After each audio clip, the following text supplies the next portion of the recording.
Sir नमस्कार, आदाब, सत श्री अकाल। स्वागत है आपको +24/7 में। आज हम बात करेंगे, जैसे आपने देख ही लिया होगा कि 25,000 पदों पर जो मध्य प्रदेश असिस्टेंट प्रोफेसर हैं उनकी न्यू पोस्ट आ रही है। ठीक है, तो उसमें आयु सीमा क्या रहेगा, अन्य राज्य वाले क्या रहेंगे, योग्यता क्या रहेगा, विषय क्या रहेगा, इस सब भी के बारे में विस्तार से चर्चा करेंगे। साथ ही यदि आपने वर्ग 1 की तैयारी कर रहे थे, आपने वर्ग 1 की एग्ज़ाम दी है मध्य प्रदेश में और आप किसी कारणवश उसके कट ऑफ को क्लियर नहीं कर पाए हैं, तो ज़्यादा बेटर चांस रहेगा कि आप इसमें भी अपना आवेदन करके देख सकते हैं। ठीक है, तो जैसे MPPSC सेट के लिए आवेदन प्रक्रिया आज से 25,000 पदों पर होगी भर्ती। Madhya Pradesh state eligibility test 2024 के लिए आवेदन प्रक्रिया 21 मार्च से शुरू होगी, यानी कि आज से शुरू हो गई है। इस टेस्ट में प्रदेश में 25,000 पदों पर नौकरियां दी जाएंगी। उम्मीदवार MPPSC MP गवर्नमेंट इन पर ऑनलाइन आवेदन कर सकते हैं। करेक्शन विंडो 27 मार्च से 22 अप्रैल तक खुली रहेगी।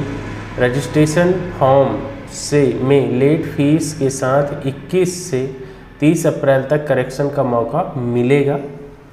परीक्षा की तारीख जल्द ही घोषित कर दी जाएगी। कुल 25,420 पदों पर नियुक्तियां इस टेस्ट में होंगी।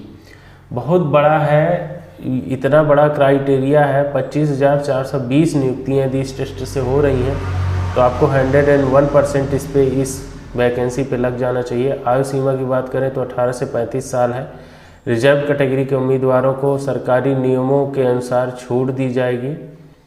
ठीक है, और परीक्षा की यदि बात करें तो किस किस सब्जेक्ट पे होगा, तो आपका रसायन विज्ञान हो गया, वाणिज्य हो गया, अर्थशास्त्र हो गया, अंग्रेजी हो गया, भूगोल हो गया, हिंदी हो गया, इतिहास हो गया, गृह विज्ञान, विधि, पुस्तकालय व सूचना विज्ञान, जीव विज्ञान, गणित विज्ञान, दर्शन शास्त्र, शारीरिक शिक्षा, भौतिक विज्ञान, राजनीतिक विज्ञान, मनोविज्ञान, सांस्कृतिक, समाज शास्त्र व योग विषय में सम्मिलित होंगी। ठीक है, इसके साथ ही यदि अपन बात करें तो जैसे आपको बता ही दिया कि 21/3/2024 से फॉर्म अप्लाई स्टार्ट है। आज से आप आवेदन कर सकते हैं। ठीक है, इसकी लास्ट डेट जो रखी गई है तो 20/4/2024 रखी गई है, 12 बजे दोपहर तक। Pay exam fees last date 20/4/2024, last date correction 22/4/2024 है। फर्स्ट टाइम अप्लाई कर रहे हैं। ठीक है, तो लेट फीस और बाकी चीज़ तो फिलहाल आप टाइम से भर दीजिए, तो कोई दिक्कत ही नहीं है लेट फीस वगैरह का। यदि मैं फ़ीस की बात करूं तो जैसे जो जनरल कास्ट हैं या कि अदर स्टेट हैं उनको 500, मध्य प्रदेश के रिजर्व कैटेगरी जो भी है उसमें EWS को भी आप काउंट कर सकते हैं, उनके लिए 250 है। SC ST OBC plus EWS।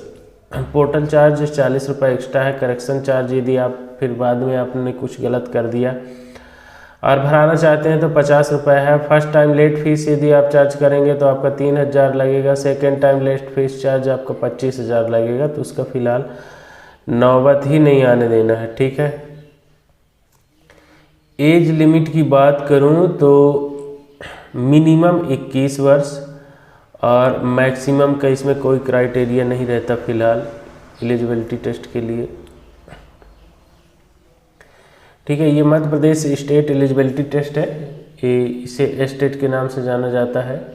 ठीक है, और ख़ास तौर पर इसके लिए मास्टर डिग्री आपका कंप्लीट होना चाहिए, जिसमें 55% मार्क्स आपके कंपलसरी हैं। ठीक है, जिसमें भी आपका पोस्ट ग्रेजुएशन है तो यदि आप आपका उसमें 55% आपका 55% यदि आपके पोस्ट ग्रेजुएशन में है तो आप उसको इस आवेदन को कर सकते हैं। ठीक है, और रही बात योग्यता के बारे में बात कर दिया। ठीक है, यदि आप रिजर्व कैटेगरी से आते हैं तो 5% की मिनिमम आपको छूट मिल सकती है इसमें। अदर स्टेट भी इसमें फॉर्म डाल सकते हैं, ऐसा कोई बाध्यता नहीं है। क्योंकि अदर स्टेट के बारे में यदि बात करें तो चाहे MP की कोई भी वैकेंसी हो उसमें अदर स्टेट फॉर्म अप्लाई करते हैं तो कोई दिक्कत की बात नहीं होती है। फ़िलहाल ये मेरे को बहुत बड़ा मौका ऐसा लग रहा है कि यदि आप ग्रेड A की तैयारी कर रहे हैं, वर्ग 1 की तैयारी कर रहे हैं तो ये आपके लिए बहुत अच्छा होगा। मध्य प्रदेश लोक सेवा आयोग के द्वारा इसको आयोजित की जाती है, MPPSC के द्वारा। फिलहाल परीक्षा की तिथि तो अभी घोषित नहीं की गई है, लेकिन बहुत ही जल्द आपको परीक्षा की तिथि भी देखने को मिल जाएगी। ठीक है। न्यूनतम शैक्षणिक योग्यता की बात करें तो केंद्रीय अधिनियम, राज्य अधिनियम स्थापित किसी भी विश्वविद्यालय शैक्षणिक संस्थान में विश्वविद्यालय अनुदान आयोग 1956 अधिसूचना क्रमांक 3 के अधीन विश्वविद्यालय स्नातकोत्तर उत्तीर्ण अथवा स्नातकोत्तर अंतिम वर्ष में भी यदि आप हैं, स्नातकोत्तर तृतीय वर्ष चतुर्थ सेमेस्टर में अध्ययन होने पर भी आप पात्र होंगे। ठीक है। दूसरा आपका अनारक्षित श्रेणी हेतु आर्थिक अभ्यर्थियों हेतु स्नातकोत्तर उपाधि में 55% अंक आरक्षित श्रेणी केवल मध्य प्रदेश के अनुसूचित जाति, अनुसूचित जनजाति, अन्य पिछड़ा वर्ग, क्रीमी लेयर को छोड़कर तथा दिव्यांगजन अभ्यर्थियों को 50% अंक होना आवश्यक है। ईडब्ल्यूएस के श्रेणी में अभ्यर्थियों को यूजीसी के निर्देशानुसार अनारक्षित श्रेणी के अभ्यर्थियों के समान ही स्नातकोत्तर उपाधि में न्यूनतम 55% अंक प्राप्त किए हों। मतलब आपका 55% इसमें मार्क्स लाना अनिवार्य है। ठीक है। इसके बाद यदि बात करें तो ऐसे अभ्यर्थी जो स्नातकोत्तर के अंतिम वर्ष, ठीक है, स्नातकोत्तर तृतीय स्नातकोत्तर चतुर्थ सेमेस्टर में अध्ययनरत हैं, जिनका स्नातकोत्तर अंतिम वर्ष परीक्षा परिणाम घोषित नहीं हुआ है, अंतिम वर्ष में चतुर्थ सेमेस्टर में घोषित नहीं हुआ है, अथवा स्नातकोत्तर अंतिम वर्ष चतुर्थ सेमेस्टर परिणाम प्रतीक्षारत हैं, वे सभी अभ्यर्थी प्राविधिक रूप से परीक्षा में सम्मिलित होने के लिए अर्हक हैं। ठीक है। तो ये सारी चीज़ें हैं। ऐसे पीएचडी उपाधि धारक अभ्यर्थी जिनको स्नातकोत्तर में 19 सितंबर 1991 तक पूर्ण हो चुकी है, उन्हें शैक्षणिक अर्हता में 5% की छूट यानी 55 से 50% दे होगा। तो यदि आपने पीएचडी कर लिया है तो आपको 5% इसमें छूट होगा।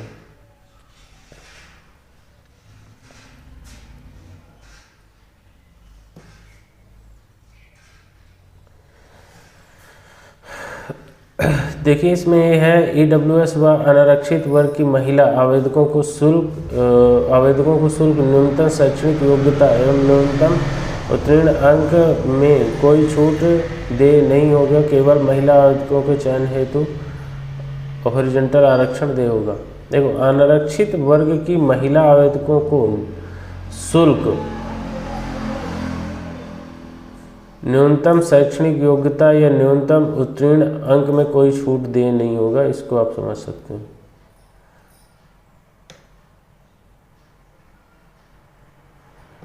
द्वितीय चरण में अब देखो इसका प्रथम चरण द्वितीय चरण को भी आप समझ लो थोड़ा अच्छे से।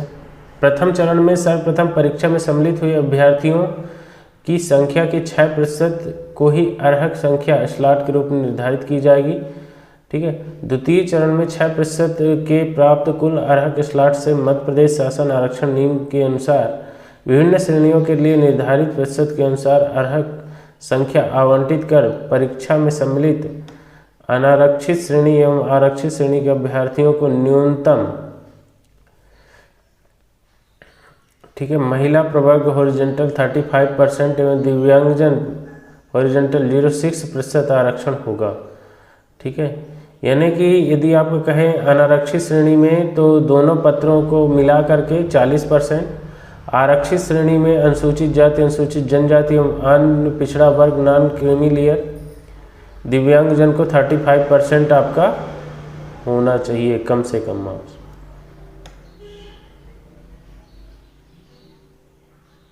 ठीक है।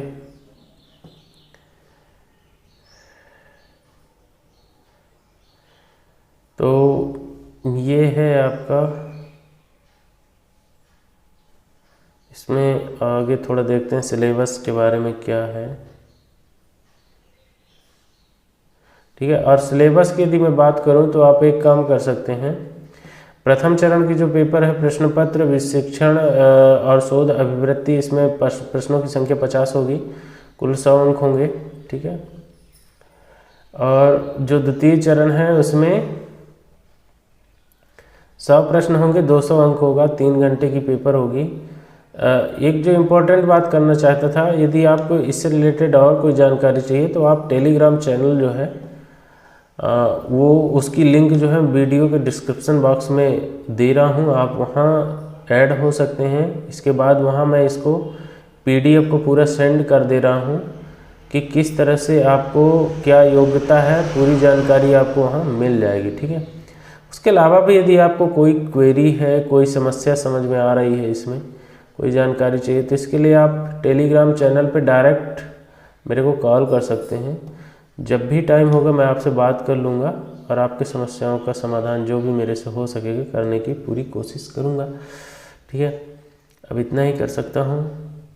ठीक है, रही बात इसमें 2 प्रश्न पत्र होंगे, उसके बारे में बता ही दिया गया है मेरे द्वारा, और बाकी समस्त जानकारी मैं आपको टेलीग्राम चैनल पे अभी ही सेंड कर देता हूँ। आप टेलीग्राम चैनल ज्वाइन कर लीजिए और वहाँ फिर आप मेरे से बात भी कर सकते हैं कि संपूर्ण जानकारी आप वहाँ जा कर के देख भी सकते हैं। तो फिलहाल बहुत बहुत धन्यवाद आपको, मिलेंगे नेक्स्ट वीडियो में, तब तक के लिए जय हिंद।